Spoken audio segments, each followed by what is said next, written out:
नितिन नवीन जी, आपको न्यूज 18 को ये इंटरव्यू देने का बहुत बहुत धन्यवाद। मैं भी आपको पहली बार इंटरव्यू कर रहा हूं, तो शुरुआत करते हैं कुछ। आपको देखकर भारतीय जनता पार्टी के अध्यक्ष नहीं, आप तो कोई युवा मोर्चा के और कोई युवा पार्टी के अध्यक्ष लगते हैं। तो आप जो है 45 साल की उम्र में भारतीय जनता पार्टी जैसे उसके अध्यक्ष बने। कैसे आपको पता चला, किस तरह की फीलिंग्स पहले आपको आई, किसने फोन करके बताया, कुछ इस बारे में बताएं। देखिए, हम लोग भारतीय जनता पार्टी में वर्किंग करते हुए लंबा समय बीता और भारतीय जनता पार्टी के निर्णय की अपनी एक प्रक्रिया है। संगठन के कई कामों में हम लोग को मौका मिला, उस कारण से संगठन के कामों में पिछले 10-15 वर्षों से हम लोग वर्किंग में हैं। जहां तक जानकारी की बात है, ऑब्वियस बात है, संगठन और सरकार में हमारे नेता माननीय प्रधानमंत्री जी और माननीय राष्ट्रीय अध्यक्ष जी का ही पहला संवाद रहता है। और जब आया तो मैं क्षेत्र का एक बड़ा कार्यक्रम हम कर रहे थे, उस कार्यक्रम के दौरान ही वो सूचना मिली। तो एक बार खुद में पार्टी इतने बड़े निर्णय ले ली है, तो अपने आप में थोड़ा सा चिंतन भी, थोड़ा बड़े निर्णय के बाद एक मन में चुनौती आती है। ये निर्णय, इतने बड़े निर्णय के साथ हम कितना अपने आप को आगे ले जा पाएंगे। तो एक कई तरह के सवाल जब आदमी को इतने बड़े निर्णय से अवगत कराया जाता है, तो जहां एक और पार्टी के भरोसा को खुशी होती है, वहीं उसकी चुनौतियां भी सामने में नजर आती है। तो एक बड़ा ही मिश्रण कह सकते हैं कि उस समय का पहला जो रिएक्शन होता है बड़ा ही मिश्रित होता है। और जब मालूम हुआ तो मैं इतने बड़े टीम के साथ वहां पर था कि सबसे पहले तो उन लोग के साथ बातचीत करके पहले वहां से निकलना था।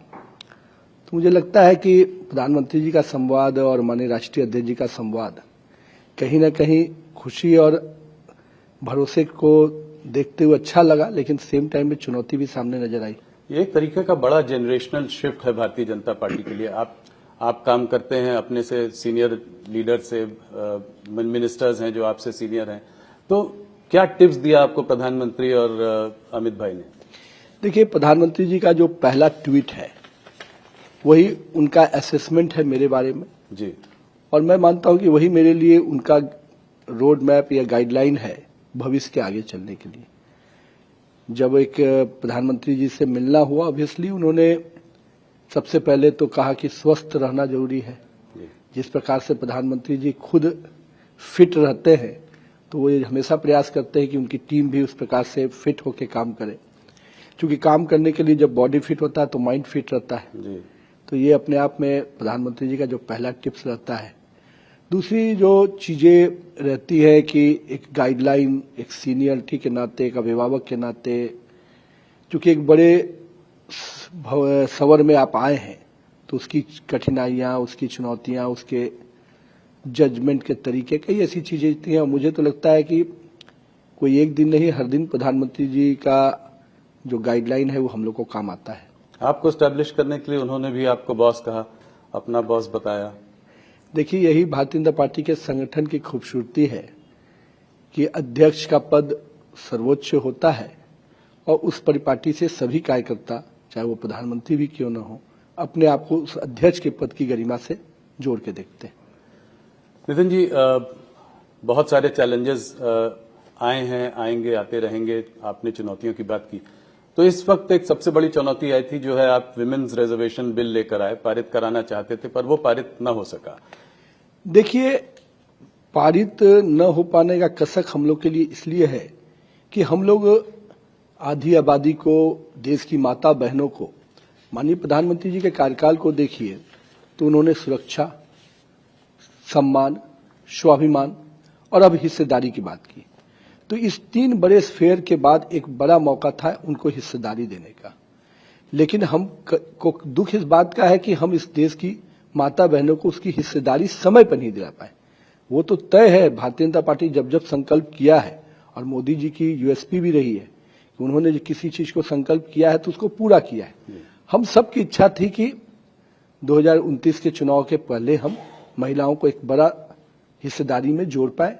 और कहीं ना कहीं आज आधी आबादी को अगर हम इतने बड़े लोकसभा में इतने संख्या में, विधानसभा में इतनी संख्या में लाते हैं, तो एक सामान्य महिला का लीडरशिप इतनी बड़ी संख्या में जब निकल के आएगा तो निश्चित रूप से निर्णय की भूमिका में महिलाओं की प्राथमिकता नजर आएगी।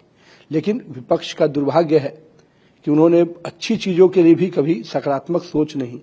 मोदी का विरोध करते करते वो लोग यहां तक पहुंच गए कि देश की आधी आबादी माता बहनों के विरोध में खड़े हो गए।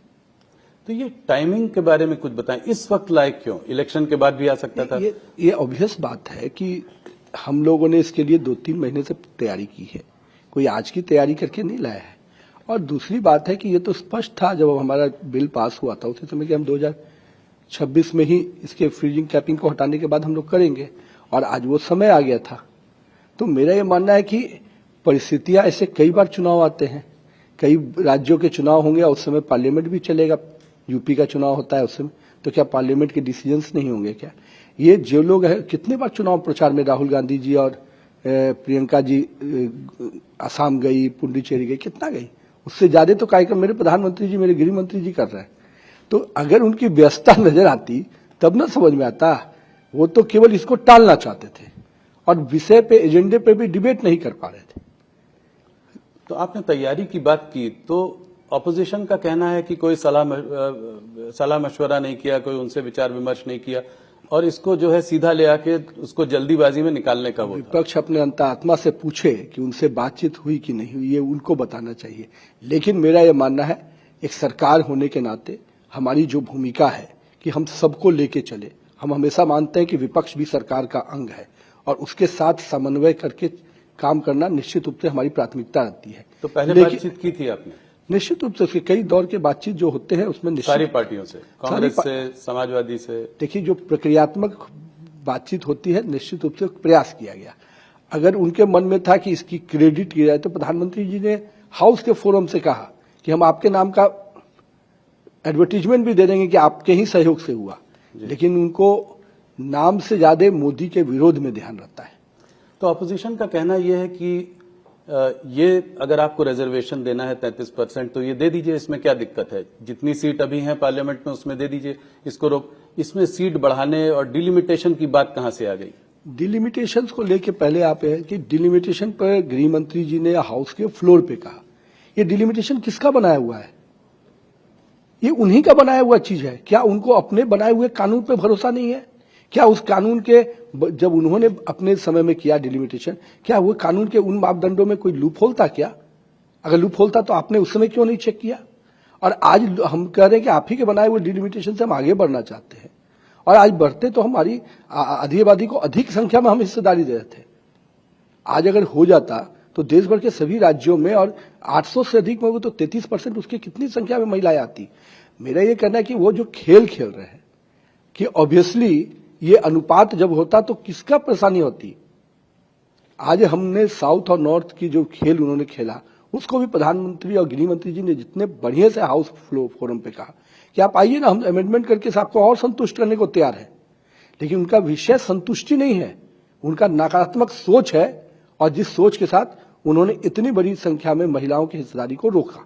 उनका कहना यह है कि ऑपोजिशन और राहुल गांधी बार बार ये कह रहे हैं कि ये डिलिमिटेशन जो है, ये आप इलेक्शन कमीशन और एक रिटायर्ड सुप्रीम कोर्ट जज की कमेटी से जो आप लोग करेंगे, और ये जेरिमेंडरिंग जो है, ये कहीं ना कहीं वो शक की निगाह से देखते हैं कि कुछ सरकार ऐसा करेगी, इस तरीके से कंस्टिट्यूएंसीज को बांट लेगी। मेरा ये कहना है कि ये डिलिमिटेशन कानून किसने बनाया? हमने तो नहीं बनाया, आप ही के समय बना।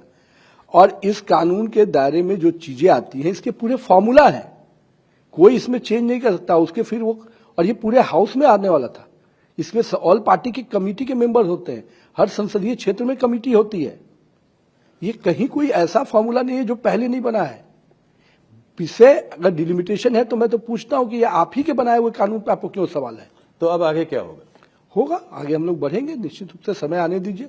एक बार सेंसस होगा तो फिर आगे भी हम लोग बढ़ेंगे। तो इसके बाद सेंसस होगा, उसके बाद जो है डिलिमिटेशन होगा। इस पर आपकी क्या प्रक्रिया रहेगी? ऑब्वियसली जो प्रक्रिया के साथ अब जाना पड़ेगा। हम लोग सोचे थे कि ये समय रहते होगा तो हम समय डिलिमिटेशन भी करेंगे, सबको एक प्रॉपर प्रोपोर्शनेट में जो हक मिलना चाहिए वो भी देंगे, और कहीं ना कहीं महिलाओं का जो अधिकार है वो समय पे मिल जाएगा। जो 50% ज्यादा सीट देने की बात थी ऐसे राज्यों को जहां पर आबादी कम बढ़ी है, तो उनको ये नहीं मिल पाएगा? नहीं, अभी ऐसा कुछ हम नहीं कर सकते। तो सेंसस होने के बाद जो उसके पॉपुलेशन के साइज आते हैं और उसके बाद उस अनुपात पर निश्चित, लेकिन ये परिस्थिति किसने पैदा किया? ये परिस्थिति जिस बात की आप चर्चा करी, किसने पैदा किया? आज जब गृह मंत्री जी ने सदन के फोरम में कहा कि हम अभी तय कर देते हैं, तो ये तो उनको स्वागत करना चाहिए था। मैं मानता हूं कि साउथ के लोगों का हक की मारी भी किसी ने किया तो राहुल गांधी और उनके कुनबा डीएमके लोगों ने मिल के किया।